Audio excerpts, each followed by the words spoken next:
নমস্কার। আজকের এই ভিডিওর মাধ্যমে আমরা দেখব নতুন ইলেকট্রিক কানেকশনের জন্য আপনারা কি করে আবেদন করবেন। রিসেন্টলি এই পোর্টালে ফর্ম ফিল আপ পদ্ধতি একটু চেঞ্জ হয়ে গেছে, সেই জন্য আবার ভিডিওটি আমি আপনাদের জন্য বানিয়ে দিচ্ছি। ভিডিও শুরুতেই বলে থাকি, ডোমেস্টিক কানেকশন মানে ঘরের কানেকশনের জন্য আপনি যদি আবেদন করতে চান সেক্ষেত্রে আধার কার্ড অথবা ভোটার কার্ড, ট্যাক্সের রসিদ আর 1 কপি ফটো আপনাকে আপলোড করতে হবে এবং পেমেন্ট করতে হবে 400 ওয়াটের জন্য 870 টাকা। আমাদের এখানে ইলেকট্রিক অফিসে মিনিমাম 400 ওয়াটের কোটেশনই দেয়, তার নিচে যদি আপনি কোটেশনের আবেদন করেন সেক্ষেত্রে কিন্তু এই কানেকশনটি হয় না। সেই জন্য মিনিমাম 400 ওয়াটের কোটেশন আপনারা আবেদন করবেন।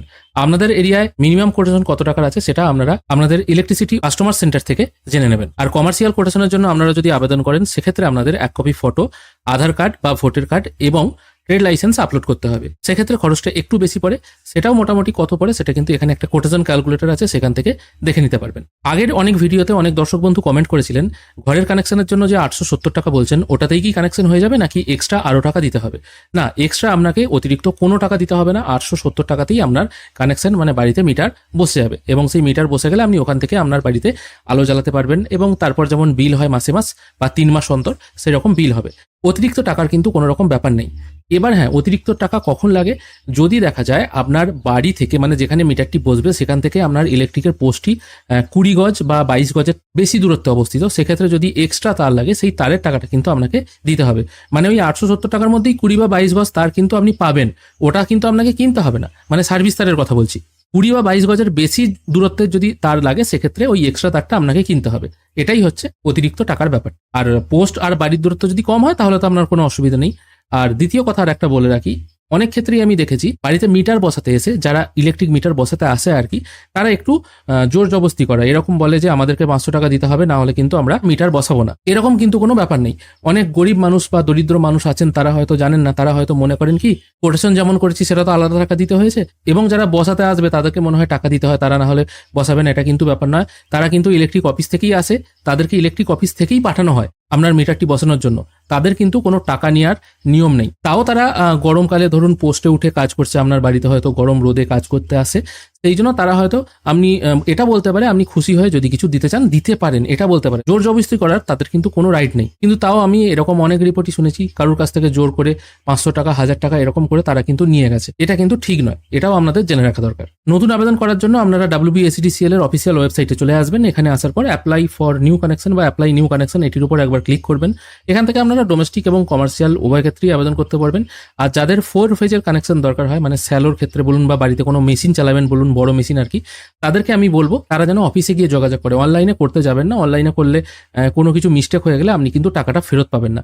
তাদেরকে অফিসে গিয়ে করাটাই ভালো। এখানে আসার পর আপনাদের LT আদার্স অপশনটা চুজ করে নিতে হবে। ডোমেস্টিক এবং কমার্শিয়াল উভয় ক্ষেত্রেই এই LT আদার্সটাই চুজ করতে হবে। তারপর এখান থেকে নিউ ইউজার বলে যে অপশনটি আছে এটির উপর একবার ক্লিক করবেন। এখানে ক্লিক করার পর যার নামে কানেকশন হবে তার নাম আর ক্যাপচাটি এখানে পুট করে ভেরিফাই করবেন। এরপর ওই ব্যক্তির ফোন নাম্বারটি এখানে পুট করে জেনারেট OTP করবেন। এরপর দেখবেন আপনার ফোনে একটি OTP চলে এসেছে, সেই OTPটি এখানে বসিয়ে ভ্যালিডেট করবেন। মোবাইল OTP ভেরিফাই হয়ে গেলে আপনাকে এখানে ইমেল ID পুট করতে হবে, তারপর আবার প্রসিড অপশনে ক্লিক করতে হবে। এটিও হবে 6 সংখ্যার, এটি এখানে পুট করে দিয়ে ভ্যালিডেট করবেন। তারপর আপনার পছন্দ মতো একটি পাসওয়ার্ড এখানে সেট করে নেবেন, পরপর 2বার বসিয়ে তারপর সাবমিট করবেন। এরপর আবার LT আদার্স অপশনে চলে আসবেন। এখানে আপনার ফোন নাম্বার আর যে পাসওয়ার্ডটা ক্রিয়েট করেছেন সেটা এখানে পুট করে এখানে ক্যাপচা পুট করে লগ ইন করে নেবেন। লগ ইন হয়ে গেলে আপনাদের সামনে এই টাইপের একটি ড্যাশবোর্ড ওপেন হয়ে যাবে। এখান থেকে কানেকশন ফর ইন্ডিভিজুয়াল এই অপশনটায় আপনি ক্লিক করবেন ডোমেস্টিক বা কমার্শিয়াল কানেকশন নেওয়ার জন্য। তারপর এখান থেকে আপনাকে ডিস্ট্রিক্ট চুজ করে নিতে হবে, কোন ডিস্ট্রিক্টে আপনি কানেকশনটি নিতে চাইছেন। তারপর চুজ করতে হবে কাস্টমার কেয়ার সেন্টার। এই কাস্টমার কেয়ার সেন্টারটা আপনারা পেয়ে যাবেন যেখানে আপনি কানেকশনটি নিতে চাইছেন, তার পাশাপাশি যে কোনো মানুষের ইলেকট্রিক বিলের নিচের দিকে কাস্টমার কেয়ার সেন্টারের নামটা লেখা থাকে, বা আপনি কাউকে জিজ্ঞেস করেও নিতে পারেন। তারপর কানেকশন টাইপ যেটা আছে সেটা এখানে পোস্টপেড মিটারই থাকবে, এটা বাই ডিফল্ট থাকবে, এটা প্রিপেড মিটারের অপশন নেই। তারপর নেক্সট অপশনে ক্লিক করবেন। এরপর এখান থেকে কিছু জেনারেল ইনফরমেশন ফিল করতে হবে। প্রথমে কাস্টমার টাইপ যেটা আছে সেটা সিলেক্ট করে নেবেন, নর্মাল, ইন্ডিভিজুয়াল, ওনার। তারপর পারপোজ অফ সাপ্লাই এটা এখান থেকে আপনাকে চুজ করতে হবে। যদি আমি প্রথমেই বললাম ঘরের হলে ডোমেস্টিক আর দোকানের হলে কমার্শিয়াল, আমি আপাতত এটা কমার্শিয়াল সিলেক্ট করছি দোকানের জন্য হবে বলে। তারপর চুজ করতে হবে জেন্ডার, এই অপশনটা কিন্তু আগে থাকেনি, এই অপশনটা নতুন অ্যাড হয়েছে, এটা জেন্ডার সিলেক্ট করে নেবেন। তারপর যার নামে কানেকশন হবে তার ফার্স্ট নেম আর মিডিল নেম পরপর এখানে 2বার বসিয়ে দেবেন। তারপর অ্যাপ্লিকেন্টের আধার নাম্বার এখানে বসাবেন। যদি আধার নাম্বার বা আধার কার্ড দিয়ে উনি যদি না করেন, যদি ভোটার কার্ড দিয়ে করেন, সেক্ষেত্রে এই ঘরে কিছু বসানোর দরকার নেই। আধার, প্যান, CIN নাম্বার এগুলো ম্যান্ডেটরি নয়, না বসালেও চলবে। এরপর ফিল করতে হবে অ্যাড্রেস। এই অ্যাড্রেসটা মানে দোকানের যে অ্যাড্রেসটা হবে সেটা এখানে ফিল করে দেবেন। আর যদি ঘরোয়া কানেকশন হয়ে থাকে, ঘরের জন্য কানেকশন হয়, সেক্ষেত্রে মিটারটি যে অঞ্চলে বসবে সেই অ্যাড্রেসটা এখানে ফিল করে দেবেন। Village, post, district, pincode, landmark. Landmark মানে হচ্ছে বাড়ির পাশাপাশি কোনো পরিচিত জায়গা বা বড় জায়গা আছে কিনা। ধরুন বাড়ির পাশে কোনো দুর্গা মন্দির আছে বড়, সেটার নামটা দিয়ে দিতে পারেন নিয়ারেস্ট এই দুর্গা মন্দির বা নিয়ারেস্ট এই স্কুল। এই জায়গাগুলোর নাম কিন্তু মেনশন করে দিতে পারেন। যদি এরকম কিছু না থাকে তাহলে কিছু মেনশন করার দরকার নেই, ম্যান্ডেটারি নয়। ল্যান্ডমার্ক গ্রামের নাম দিয়ে দিলেও হবে। তারপর এখানে কমিউনিকেশন অ্যাড্রেস চুজ করতে বলা হচ্ছে। এটাও ওই সার্ভিস কানেকশন অ্যাড্রেসের মতো একই হবে, এটাকে সেম অ্যাজ সার্ভিস লোকেশন অ্যাড্রেসই করে দেবেন। এবার অনেকে হয়তো বলতে পারেন আমার দোকানটা হয়তো এক জায়গায় বা এক গ্রামে, আমার বাড়ি হয়তো অন্য গ্রামে, সেক্ষেত্রে কি এটা করাটা ঠিক হবে? কোনো রকম অসুবিধা নেই, আপনারা দিতেও পারেন। কিন্তু অনেক সময় দেখা যায় অনেকে তারা কনফিউজ হয়ে যায়, কোন জায়গায় কানেকশনটি বসবে তারা কিন্তু বুঝতে পারে না। এই জন্য বেটার হয় যদি সেম রাখা হয়, এতে কিন্তু কোনো রকম অসুবিধা হবে না। তারপর এখানে কিছু টেকনিক্যাল ইনফরমেশন চাওয়া হচ্ছে। নিয়ারেস্ট পোল নাম্বার কিছু দেওয়ার দরকার নেই, সরাসরি চলে আসবেন। ক্যাটাগরি অফ কানেকশন, কি ক্যাটাগরির কানেকশনটা হবে এটা দেখুন, প্রাইভেট, গভর্নমেন্ট, বিভিন্ন অপশন আছে। এটা আমি আপাতত প্রাইভেট রাখছি। তারপর ক্যাটাগরিটা রেখে দেবেন, এটা যদি পঞ্চায়েত এরিয়া হয় পঞ্চায়েতে রাখবেন, অন্যথায় মিউনিসিপ্যালিটি রাখতে পারেন। তারপর আছে ফেজ, এটা সিঙ্গেল ফেজ রাখবেন। আমি বারবার বলছি 3 ফেজের কানেকশন যদি করতে চান সেটা অফিসে গিয়েই করবেন, অনলাইনে করবেন না, ভুল হয়ে যেতে পারে। তারপর মিটার রেন্টাল অপশনটা আছে, এটাকে সাধারণত রাখবেন রেন্টাল। আর আপনি এটা পারচেজও করতে পারেন। পারচেজ যদি করেন সেক্ষেত্রে কোটেশনের সঙ্গে অনেকগুলো টাকা কিন্তু অ্যাড হয়ে যায়। আর যদি রেন্টাল করেন সেক্ষেত্রে ইলেকট্রিক বিলে, মানে 3 মাস অন্তর ইলেকট্রিক বিলে কিছু কিছু টাকা মিটার রেন্ট হিসেবে অ্যাড হয়ে আসে। সেটা কিন্তু অপেক্ষাকৃত কম হয় পারচেজের থেকে করলে। সেই অ্যামাউন্টটাই আমি রাখার চেষ্টা করছি, সেই জন্য আমি এটা রেন্টাল রাখছি। তারপর ভ্যালিডেট অপশনে ক্লিক করবেন। এরপর আপনাকে দিতে হবে আপনার কত লোড দরকার। এটা যদি আপনার জানা না থাকে তাহলে ক্লিক হেয়ার অপশনে ক্লিক করবেন, আপনার এস্টিমেট লোড বা কোটেশন কত হবে সেটা জানার জন্য। আমি এই ক্লিক হেয়ার অপশনে ক্লিক করছি। এখানে দেখুন একটা কোটেশন ক্যালকুলেটর জেনারেট হয়ে চলে এসেছে। এখান থেকে আপনার দোকানে বা বাড়িতে কি কি অ্যাপ্লায়েন্সেস চলবে সেটা এখান থেকে সিলেক্ট করে নেবেন। ধরা যাক আপনার একটি ছোট দোকান আছে, সেখানে CFL ল্যাম্পই হবে, জ্বলবে হয়তো 11 ওয়াটের 3টে, আর হয়তো একটা ফ্যান চলবে। তাহলে আপনার টোটাল লোড লাগছে 0.093 কিলোওয়াট।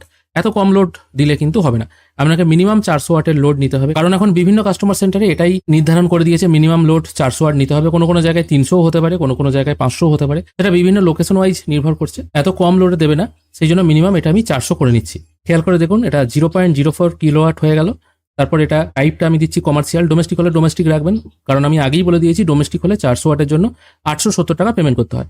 কমার্শিয়ালের ক্ষেত্রে কত লাগে সেটা একবার দেখে নিন। এটা আমি কমার্শিয়াল রুরাল রাখছি। এটা সিঙ্গেল ফেজই থাকছে, আর আমি মিটার রেন্টে নেবো, মিটার পারচেজ করবো না, সেজন্য এটা নো রাখছি। তারপর সাবমিট করছি। সাবমিট করলে দেখুন কমার্শিয়ালের ক্ষেত্রে এটা 1381 টাকা চলে আসছে 400 ওয়াট কোটেশনের জন্য। ডোমেস্টিক হলে 400 ওয়াটের জন্য 870 টাকা লাগে। আমি এই কিলোওয়াটটাকে 0.4 কিলোওয়াট করে দিচ্ছি, মানে 400 ওয়াট মানে 0.4 কিলোওয়াটই হচ্ছে। তারপর ভেরিফাই লোড করছি। তারপর এখানে 3টে জিনিস আপলোড করতে হবে। আমি প্রথমেই বললাম 1 কপি ফটো, দ্বিতীয় হচ্ছে ভোটার কার্ড কিংবা আধার কার্ড। এটা ডোমেস্টিক এবং কমার্শিয়াল উভয় ক্ষেত্রেই প্রযোজ্য। ডোমেস্টিকের ক্ষেত্রে এক্সট্রা ডকুমেন্টস একটা লাগছে, এটা হচ্ছে ট্যাক্সের রসিদ। আর কমার্শিয়াল হলে সেটা document issued by any ministry বা সেসের অপশনটা সিলেক্ট করে নিয়ে এখানে ট্রেড লাইসেন্সটা আপলোড করে দেবেন। তারপর সাবমিট আপলোডেড ডকুমেন্ট করে সাবমিট অল ডিটেল অপশনে ক্লিক করবেন। সাবমিট করার সঙ্গে সঙ্গে আপনারা দেখতে পাবেন 4 পাতার একটি নতুন ফর্ম রেডি হয়ে চলে এলো। এটা একদম ফিল করা ফর্ম। আপনি যদি ইলেকট্রিক অফিসে গিয়ে কানেকশনটি নেন সেক্ষেত্রে এরকমই একটি ব্ল্যাঙ্ক ফর্ম দিয়ে দেবে, এটা আপনাকে প্রিন্ট আউট করে রাখতে হবে। এটা হচ্ছে 4 পাতার একটি ফর্ম। তারপর আবার এই ড্যাশবোর্ডে চলে আসবেন। এখানে আসার পর ডাউনলোড কোটেশন লেটার এই অপশনটায় ক্লিক করবেন। এখানে একটি অ্যাপ্লিকেশন নাম্বার জেনারেট হয়েছে দেখতে পাবেন। তারপর জেনারেট কোটেশন এই অপশনটায় ক্লিক করবেন।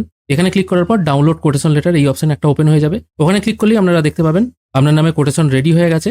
এখানে কত টাকা পেমেন্ট করতে হবে সেটাও শো হচ্ছে। আর এখানে বলা হয়েছে এই কোটেশনটার ভ্যালিড হলো 90 দিন। 90 দিন পর আপনি আর পেমেন্ট করতে পারবেন না। আর এখানেও দেখুন মেনশন করা আছে কোনো আদার চার্জ আপনাকে পেমেন্ট করতে হবে না এই কোটেশন অ্যামাউন্ট ছাড়া। আর আগেকার কোটেশনে এখানে একটা কথা মেনশন করা থাকতো, যেখানে বলা হতো আপনার ইলেকট্রিক কানেকশনটা কত দিনের মধ্যে হবে।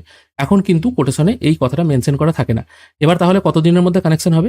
নর্মালি মিটার সাপ্লাই যদি ঠিকঠাক থাকে 10 থেকে 12 দিনের মধ্যে আপনার প্রেমিসেসে মিটার কিন্তু বসে যায়। কখনো কখনো দেরিও হতে পারে, কখনো কখনো 2-1 দিনের মধ্যেও হয়ে যেতে পারে। এরপর আপনাকে পেমেন্ট করতে হবে। পেমেন্ট করার জন্য নিউ কানেকশন ইপে এই অপশনটায় ক্লিক করবেন। এখানে ক্লিক করার পর নেক্সট অপশনে আবার ক্লিক করবেন। তারপর এখানে পে নাও বলে একটি অপশন পেয়ে যাবেন। এখান থেকে আপনাকে বিল ডেক্স চুজ করে নিতে হবে। তারপর টার্মস অ্যান্ড কন্ডিশনটা এগ্রি করে নিয়ে কনফার্ম করবেন। তারপর আবার প্রসিড টু পে করবেন। প্রসিড টু পে করার সঙ্গে সঙ্গে এখান থেকে আপনারা অনেকগুলো অপশন পেয়ে যাবেন, debit card, credit card, net banking. আমি আপাতত ইউপিআই চুজ করে নেবো। তারপর শো কোড অপশনটায় ক্লিক করব। এখানে একটা কোড ওপেন হয়ে যাবে। এটা আপনারা আপনাদের ফোনপে বা গুগল পের মাধ্যমে স্ক্যান করে পেমেন্ট করে দিলেই কিন্তু পেমেন্ট প্রসেস কমপ্লিট হয়ে যাবে। এরপর আপনার কাজ কি আছে? এরপর রসিদটি, তারপর ফর্ম ফিল আপ করার পর যে 4টি পাতার একটি পিডিএফ জেনারেট হলো সেই পিডিএফটি এবং কোটেশনটি সেটা আপনার কাছে রেখে দিতে হবে। এটা কিন্তু অফিসে জমা দিতে হবে না। আবার কোনো কোনো অফিস বলে অনলাইনে আবেদন করার পর তাদের কাছে ফিজিক্যাল ডকুমেন্ট জমা দিতে হবে, তারপর কিন্তু কাজ হবে। তবে ম্যাক্সিমাম অফিসেই কিন্তু জমা দিতে হয় না। সেটা কোন অফিসে কোথায় কিভাবে কাজ হয় সেটা একবার দেখে নেবেন। তবে নর্মালি ফিল করা 4টি পাতা, কোটেশন এবং যেটা পেমেন্ট করলেন পেমেন্ট রিসিট ওটা আপনি আপনার কাছে রেখে দেবেন। ইলেকট্রিক অফিস থেকে যে ব্যক্তি আসবেন আপনার বাড়িতে মিটার বসানোর জন্য, মিটার বসানো হয়ে গেলে, আবার বলছি আগে কিন্তু নয়, অনেকে দেখা গেছে কি আগে সেই কাগজটি তারা জমা দিয়ে দিয়েছে, তারপর দেখছে বাড়িতে মিটারই বসেনি। আমাদের এরিয়াতেই হয়েছে, আমার কাছ থেকেই তারা কোটেশন করে নিয়ে গেছে, ইলেকট্রিক অফিস থেকে ভেরিফিকেশনে এসছে, তারা বলেছে কাগজটি আগে জমা দাও তারপর তোমার বাড়িতে মিটার হবে। তারা কাগজটি নিয়ে চলে গেছে 1 মাস 2 মাস, তারপর তাদের কোনো পাত্তা নেই। আবার তারা নতুন করে কোটেশন বার করে অফিসে জমা দেয়, তারপর কিন্তু তাদের বাড়িতে আবার মিটার আসে। এরকম একটু প্রবলেম হতে পারে। যখনই আপনার বাড়িতে কেউ মিটার বসাতে আসবে আগে বলবেন আগে মিটার বসানো হোক, তারপর আমি কাগজ দেবো। আর এক্সট্রা টাকা কোনোদিন কাউকে দেবেন না। তারের যে ব্যাপারটি আছে, তার যদি অতিরিক্ত লাগে সেক্ষেত্রে আপনাকে পেমেন্ট করতেই হবে, তাছাড়া কিন্তু অতিরিক্ত টাকা লাগে না। আর খুশি হয়ে আপনি যদি কাউকে কিছু দিতে চান সেটা সম্পূর্ণ নির্ভর করছে আপনার উপর। এইভাবেই খুব সহজ পদ্ধতিতে আপনারা বাড়িতে বসে ইলেকট্রিক মিটারের জন্য আবেদন করতে পারবেন। আশা করি আপনাদের আজকের এই ভিডিও ভালো লেগেছে। যদি ভালো লেগে থাকে অবশ্যই একটি লাইক করবেন। ভিডিও দেখার জন্য অসংখ্য ধন্যবাদ। ভালো থাকবেন।